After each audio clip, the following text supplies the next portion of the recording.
ODM party, through their chairperson Gladys Wanga, issued a press statement banning the former Deputy President Rigathi Gachagua from attending or visiting the home of the late Right Honorable Raila Odinga. This comes after Nyeri Governor Mutahi Kahiga made an insensitive remarks about the death of Raila Odinga. In a video that was secretly recorded, Mutahi Kahiga made remarks like celebration of the death of Raila Odinga. And this took a turn of events that forced the ODM party to issue a statement. Gladys Wanga said that any person who is associated with former deputy president is no longer a friend to ODM. Here is the tip. And we know that there is politicians like Kahiga who in the life of Raila Odinga have used him as a bogeyman to scale their own political heights there. But it is shocking that they continue to make Raila a bogeyman in his death. And what I know is that Kahiga does not speak for himself. Kahiga is the spokesperson of Rigathi Gachagua. Rigathi Gachagua mocked Raila's illness and asked whether he was a virus and whether Kalonzo was a bacteria. To date, Rigathi Gachagua is yet to mourn Raila Odinga. Raila Odinga, who braved political tensions to go and mourn his brother, the late Rigathi Gachagua. And therefore, we note now that anyone who associates with Gachagua and his ilk, like Kahiga, cannot be our friend. The line is drawn. Any person who associates with Gachagua, Kahiga, they cannot be our friends. Whether they are in our party or outside our party. Kahiga has drawn the line.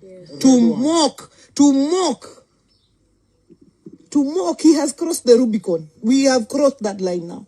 To mock Raila Odinga in his death, to mock him in his life, we could respond. But to mock him in his death, any person who associates with Gachagua, with Kahiga, with that lot, can never, ever be our friend. Because the principle is, the enemy, the friend of your enemy is your enemy. This morning at 9 o'clock, we have a meeting of the Council of Governors. And I, as the chairperson of the party, will be moving a motion to remove Kahiga as the vice chairman of the Council of Governors. He can lead in his village, but he cannot lead us at a national level. That's true. I want to ask my colleagues, Anthony and Jared and the leadership of the Assembly, if they have something to add. In what happens that there was a plan for the former deputy president to visit the home of Raila Odinga in Bondo, Siaya County, now imeingia mchanga. According to the intels, the former deputy president, who happens to be a missing man in action during the 4 days that that people had a chance to give their last respect and mourn the late Right Honorable Raila Odinga, Rigathi Gachagua never appeared anywhere, even to sign a visitor's book. And in reports close to Rigathi Gachagua was to be accompanied by council of elders from the Kikuyu community to go and pay their respect at Bondo, Siaya County today. As you know, there are reports that Kikuyu community or Kikuyu Council of Elders had a number of around 80 bulls that are now on their way to Siaya as they make the en route to the home of the late Raila Odinga. And this now has gone west. The remarks of his close ally, Mutahi Kahiga, has created an uproar in the country.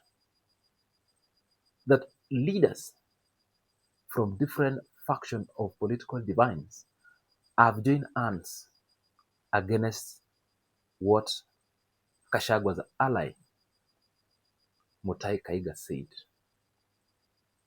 The ODM in particular said they will no longer and they will never take things the way they think.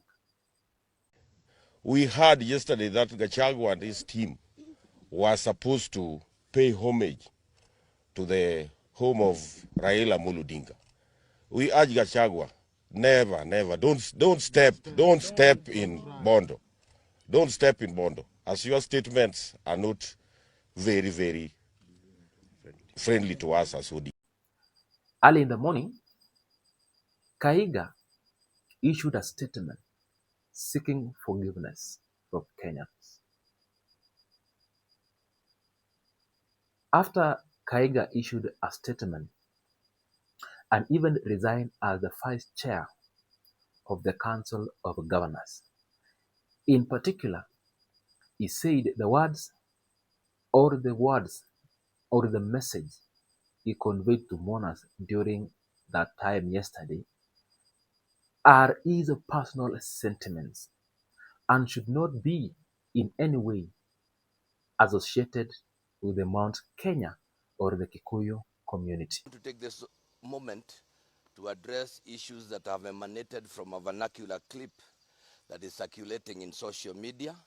From the very onset, I want to sincerely apologize to our mourning nation, to the family of the Right Honorable former Prime Minister Raila Odinga, Mama Ida, her children Rosemary Jr. and Winnie, Honorable Senator Oburu Odinga, and Honorable MP Ruth Odinga, and other siblings and their larger extended family, the ODM fraternity, and the Luo nation and Kenyans at large. And to my colleague leaders from all sides of the political divide for any harm that it has elicited. The clip was taken while attending a burial in my home village, and my remarks were in no way celebratory. What I meant is that under the current broad-based government, we have seen skewed development and politically the loss of the Right Honorable former Prime Minister Raila Odinga sent everyone back to the drawing board. As the popular saying goes, God takes the best, and it is in this context that I made those remarks in vernacular. Let me also make it clear that the remarks I made are my personal views and therefore should in no way be associated with the community's position or any political affiliation, nor the Council of Governors. Finally, in noting the huge public interest that this issue has generated, I am taking responsibility of the real and perceived meaning of my remarks, and as a result, therefore, I have decided that with immediate effect, I am going to step down as the Vice Chair of the Council of Governors. And as I do that, I also pray that the soul of the Right Honorable Prime Minister Raila Odinga continue resting in eternal peace. God bless Kenya. Thank you very much. How do you say that in? Having listened to his speech, the Cabinet Secretary for Agriculture, Mutahi Kagwe, has finally become one of the first leaders from the Mount Kenya to condemn the recklessness of Nyeri Governor Mutahi Kahiga. In one of the press statements he issued, the CS said that the words understanding of Mutahi Kahiga does not reflect the state and the people of Nyeri County and the Kikuyu community at large. Kagwe said all the words and all the actions must fall squarely to Nyeri Governor Mutahi Kahiga. Here is the speech. I've represented the Nyeri people as a member of parliament. I've represented the Nyeri people as a senator in the Nyeri County, and I know the feelings of the Nyeri people. And we are mourning with the rest of Kenya. I am personally mourning The late Honorable Raila Odinga was a personal friend of mine and a personal friend of very many people within the county of Nyeri. And what I can tell you for a fact is that the words that if you speak ill, it is culturally repugnant, and in our culture. And if I speak as a Kenyan who happens to be a Mogikoyo, a Kenyan who happens to be a Mogikoyo, I can tell you that culturally it is repugnant for you to speak ill of people who have passed on.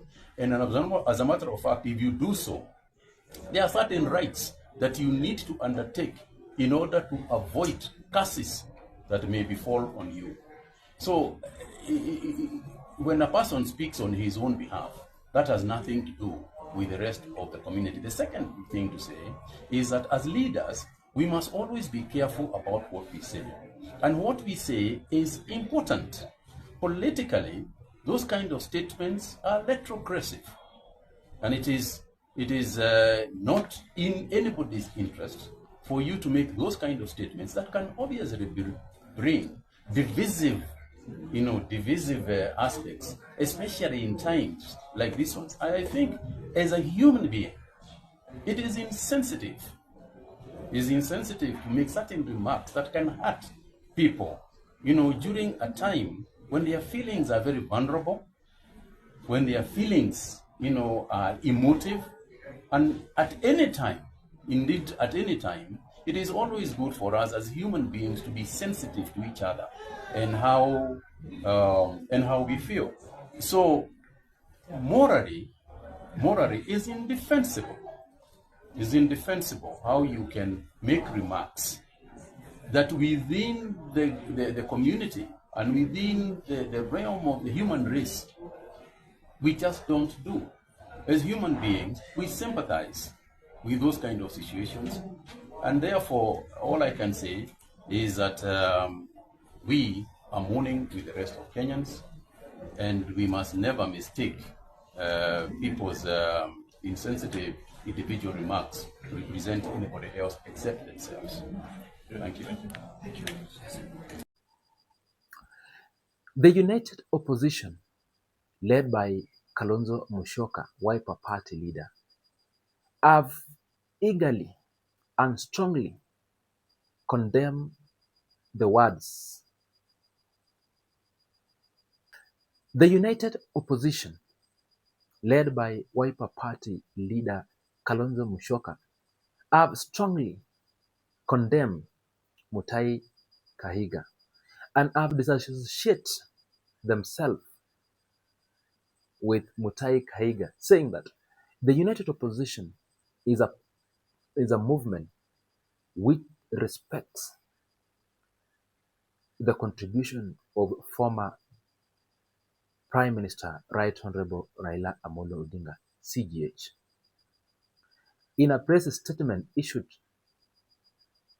Kalonzo Musyoka called on the Council of Governors to take immediate action and penalize